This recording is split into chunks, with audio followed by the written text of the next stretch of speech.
In 2022, the Omega Seamaster was considered a better investment than the Rolex Submariner for several reasons.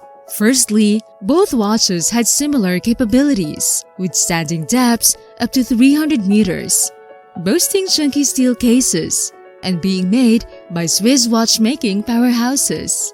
However, the Omega Seamaster had several technical advantages over the Rolex Submariner.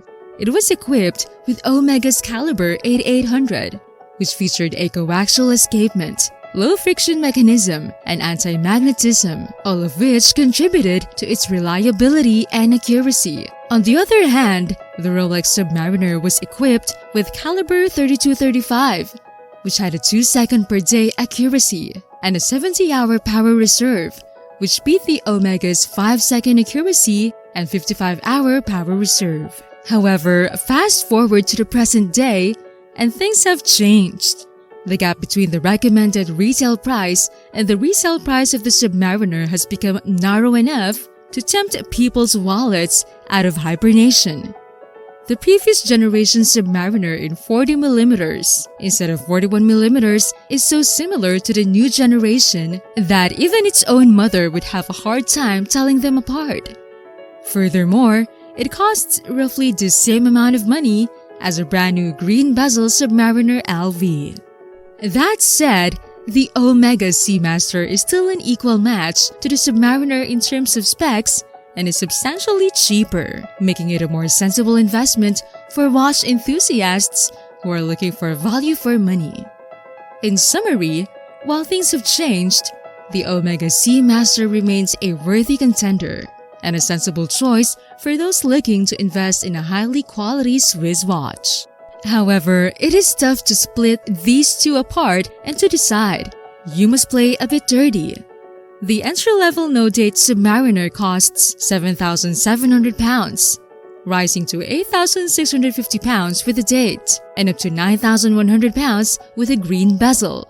By contrast, the Seamaster costs £4,800, with a rubber strap and £5,100 for a steel bracelet. The Seamaster is difficult to find in green, but it won't cost more than the black one. Up until recently, the Seamaster was a watch with a price that started with a 3, but now costs £5,100, making it half the price of the Submariner.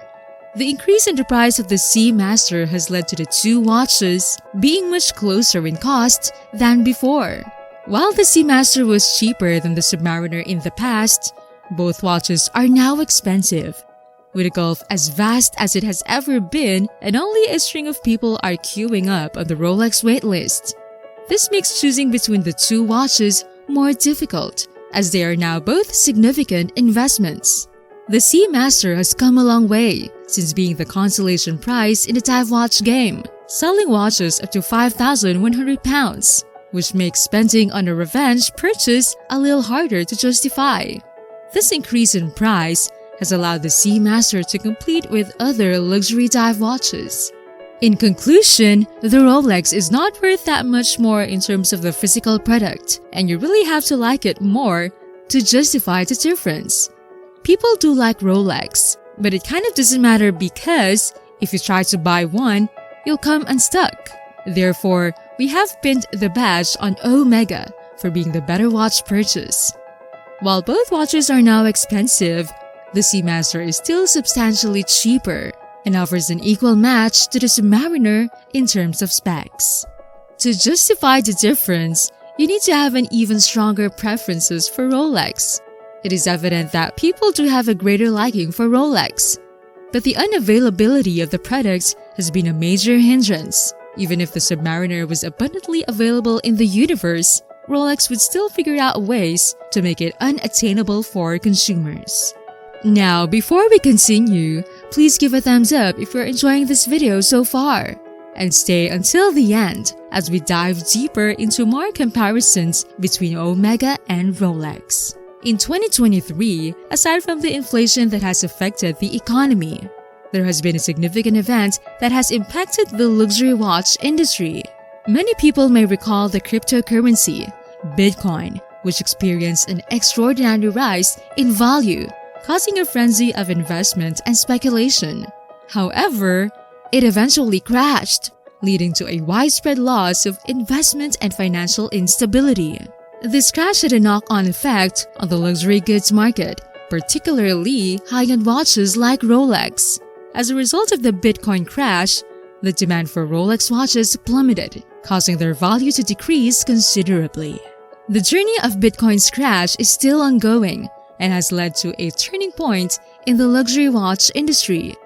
The price gap between the Rolex Submariner and the Omega Seamaster has narrowed down to the point where the resale price of the Submariner is almost equivalent to the retail price. This has made the Seamaster an even more attractive option for watch enthusiasts who are seeking quality timepieces at a more reasonable price. The difference in price between the suggested retail price and the resale price of the Submariner has decreased, making it more appealing to buyers. The previous generation Submariner, which is 40mm instead of 41mm, is almost identical to the new generation, making it difficult to distinguish between them. Currently, you can purchase a previous generation Submariner for a similar amount of money as a brand new green bezel Submariner LV. If you were initially interested in buying the new Submariner at the suggested retail price, then you would surely be tempted by this offer. Even if the Omega Seamaster could cook dinner and massage your feet, you would still ignore it if the Rolex is the watch you desire. Therefore, in 2023, is the Omega Seamaster still a better choice than the Rolex Submariner? Absolutely, as it is still significantly less expensive and equivalent in terms of specifications. Additionally, the investment advantages of purchasing a Submariner at RRP have been greatly diminished. It's unlikely that you would consider buying a Rolex Submariner with the hope of reselling it to purchase 7 Omega Seamasters. However, if the Rolex is the watch that excites you the most, it's worth noting that it used to be as unattainable as a rare 90s house mixtape, something that could only be obtained through luck or connections.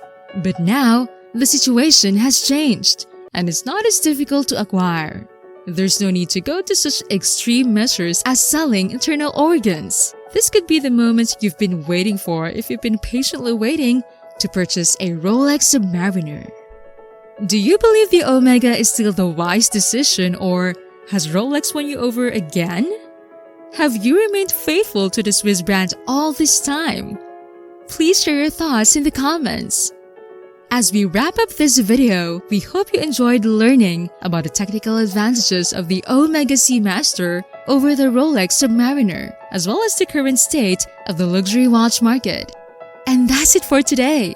Thanks for watching. I'm Megan.